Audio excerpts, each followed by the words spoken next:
Hey everybody, it's Norm from Tested. I'm here at Monsterpalooza 2016. It's a creature monster effects and makeup convention in Southern California.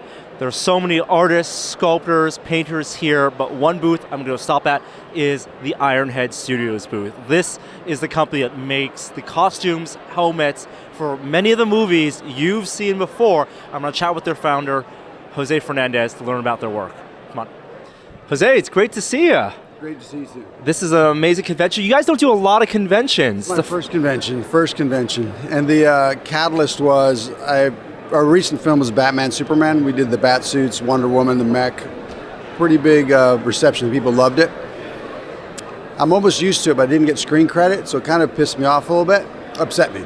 Yeah. So I thought, if they're not going to give me credit, I need to take my own. So I decided to take a booth and start promoting my own company.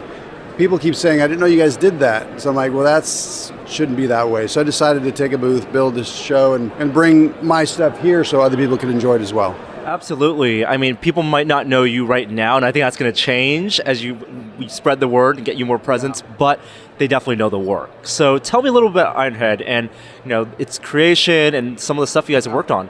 So my background was I started about almost 30 years ago just sculpting in the shops like most people that want to do film, and I'm an artist. I'm not sure where it leads or where it's even going to lead, but I started in I could do creature stuff, and I used to mess with clothes. I used to sculpt a lot, monuments, and then I think Catwoman was my first break into costume. Like, this is sculpture and it's costume, so it started this journey on the next thing I did the full bat suits, and I did X-Men, and then it started turning I was the superhero guy. There's a few of us around, but I've turned into one of them. And that's kind of how, so 20 years freelance, and then the last 9 years on my own, doing my own business. And in that past 9 years, I mean, there have been this explosion of movies requiring your services, and also just the evolution of styles, what film directors and creative directors want out of the superheroes, what's going to work best for the actors, what's going to be an interpretation of the characters on screen. Can we go through some of that work and have you explain just where you were creatively then and what new interesting processes? Yeah, so let's take a look here, because it's a really beautiful display, and I love that you're not just bringing the new stuff, because I love it. You have Batman's, his armored helmet from the new movie, but right on top of that, Daredevil, which is a little bit of an older film. Yeah, and it's interesting, that Daredevil never made it to screen. That was one of the many concepts. The studio went in this huge arc, which is interesting to me because 2 weeks in, I sculpted the helmet it should have been, and they went on this arc, and eventually landed up where I was in the beginning, which is funny to me. But this was a helmet version, never made to screen. We wore it in fittings, then didn't make it, but I thought it was really well done, so I just brought it as like an homage. And if you move through the case, this, Snake Eyes and Cobra, these are interesting too. These are the newer iteration of this world. This is all hand sculpted, and this one is all digital, completely digital. But I don't solely do it. I still go back to traditional. It has its place to me for sure. But this world is great because now you can not only do the external but internal. It becomes more like a product, meaning not in a bad way, but in a way where it's modular. If something fails or breaks, you can just reproduce another one and put it in. The old days, everything was custom made, each piece, so it made it very labor intensive. Yeah. It's still labor intensive, but I can now use my labor to make it better instead of just trying to make it fit, which is great. Can you talk about how that process begins? If a director comes to you and they say, you want to design a cowl for a new Batman movie or something, right? And they know an actor, so you get a live cast, and they have some sketches or something. Absolutely. That's an interesting question. I did 3 other Batman films. This is my 4th time on Batman. So the first ones we did the old-fashioned way. We did plaster, bandage, molds of their bodies, plaster head casts. Now it's all digital completely. Like back in the day, to get a back cowl to fit, which I did multiple times, we do anywhere from 2 to 3 versions because it would always shrink at different rates. The foam shrinks, so I would have to enlarge their heads to shrink, and sometimes I would miss the marks. I'd do it again. But now with computers, I rough out the sculpt by hand so it actually looks like I want it to look. Now I can take that information into the computer and then enlarge and expand, shrink areas I want. So now I print the helmet, print the cowl, so it still has my hand, but now it's also enhanced by digital. It's a bit of a hybrid. Right, and speaking of digital, movies like Tron Legacy, where that movie is so embedded in the digital world. It's about the digital world, there's a lot of CG in it, but there's also a lot of practical, and people might not know, the helmets that may be on screen just for a few minutes, all practical, because there was an actor on set. Yeah, so that was were super exciting to me because until this day, I only did sculpture, physical. So I knew I needed to get into this world. I understood it a bit, but I hadn't done it. So when I landed this job in particular, I was multiple levels excited. I love the work.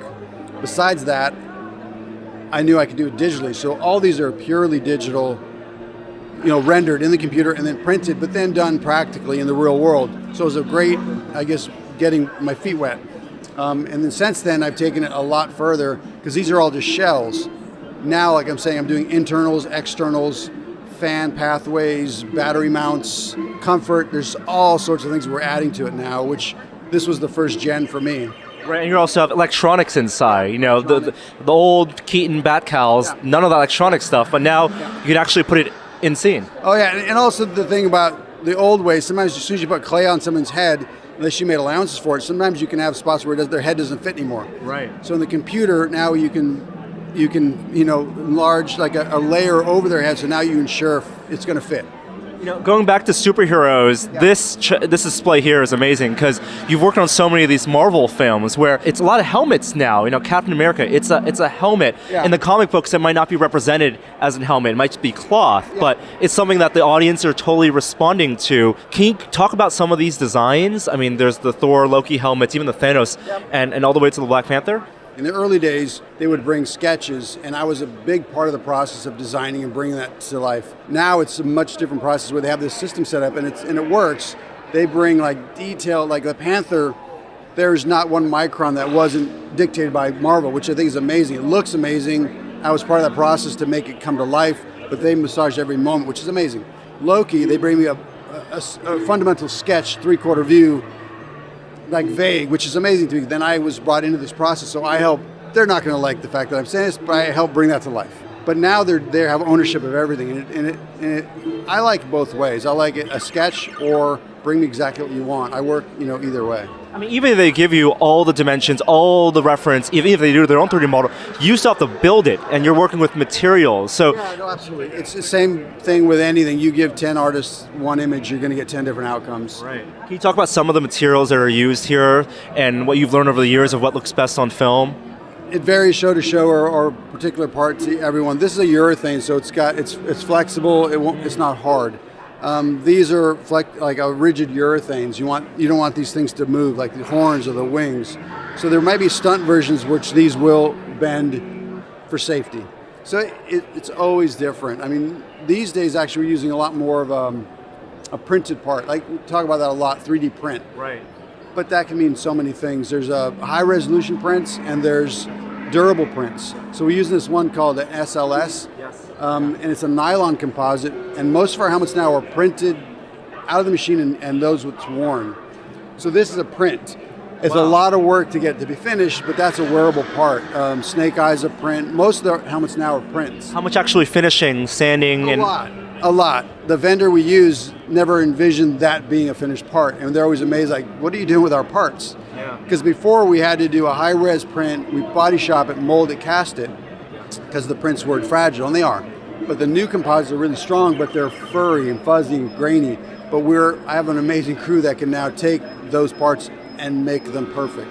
Material science has changed quite a bit. Prototyping, design, over 9 years. All the craftspeople I have that can, kind of follow me, kind of help. When I dictate something, sometimes they scratch their head, but most of them eventually get to that place where we're all proud of it. And then how does the process of designing and building helmets differ from designing and building full-body costumes, like for Batman v Superman? I mean, costumes are a whole nother challenge. A helmet is a non-moving target. You just have to make it look amazing, comfortable, and not suffocate the human being. But it's less complex. I mean, the complexity comes to not overwhelming your actor. You have to have it frame them, not overpower them. So that's the part I think I have, which is that it's just that those little movements that could overwhelm somebody or make them look amazing. As far as costume goes, it's a whole other level because now you have movement. Not only has to look good, it has to not restrict them. It's different body types. Like Ben Affleck was 6'3", abnormally wide shoulders, so he was easy to make even look bigger. Right, he was really heroic. You don't need to add bandoliers to his shoulders or anything. Sometimes you get an actor and like, I don't know what I'm gonna do with this. But then they shoot around. I mean, it works. Or they get a stuntman who actually is the body. But it's gonna work with that. It's all magic, trickery. their transformations, I mean, you're taking any actor, turning them into these larger-than-life characters. And in the creative process, it's cool because you brought this sculpt here. It's Apocalypse. There's the X-Men movie coming out, but this Apocalypse isn't the version that we've seen in the trailers. No, what happened was I was actually in the running for the job. Another company won out the bid. So as bummed as I was, because I really wanted to showcase what I could do, I actually did almost every. I worked with a designer to do every other costume in the film, so we had my hands full. So I was like, okay. Then when the image was released, I, like most people, was a little underwhelmed. For whatever reasons, I said, okay. But then I had a life cast of Oscar Isaac, so I thought, well, what would I have done? So then I went and started putting clay on it, and then I thought, well, maybe it's not possible to make him look like this character. But that is sculpted on Oscar Isaac, so I'm like, well, no, it was possible. So then I just thought, well, I'll just do my version, an homage, I guess, to this character. So I sculpted the makeup, and then I, kind of bashed out the armor fairly quickly, but just an impression of what that character, I think, could be or could have been. And that's why people have to go to shows like this, Monsterpalooza, to see these concepts. I'm so glad you're bringing these here. Now, one last question. Going forward, you've done this for so long. You've seen the trends from leather superhero suits to 3D printed helmets. What are things that you look forward to building? What are the kind of costumes and helmets you want to build in the next 9 years? I don't know. It's hard. Like, tell your plans. It's in the Bible. Tell your plans to God, and He'll laugh. I have no idea. I'm just enjoying the ride. Something comes, and I like challenges, so I love to tackle them. Batman was a huge challenge. I did 3 other ones, but this one, I made his head turn. For me, that was a huge thing. 20 years I wanted to do it, and finally, now Batman can turn his cowl, which is huge. So that's kind of a neat surprise. So I have no idea. I mean, if I'm doing this, awesome. I'm working with SpaceX. I designed a spacesuit for SpaceX, which I can't show, but they're going to reveal it in the next possible year, and they're going to be wearing these to space. I'm like, well, that's kind of cool. So I have no idea what holds. I love to design cars. I'll design anything. I just love building. Awesome. And we love enjoying your stuff on screen and now in person. Thank you so much, Jose, for chatting with me. It's a pleasure.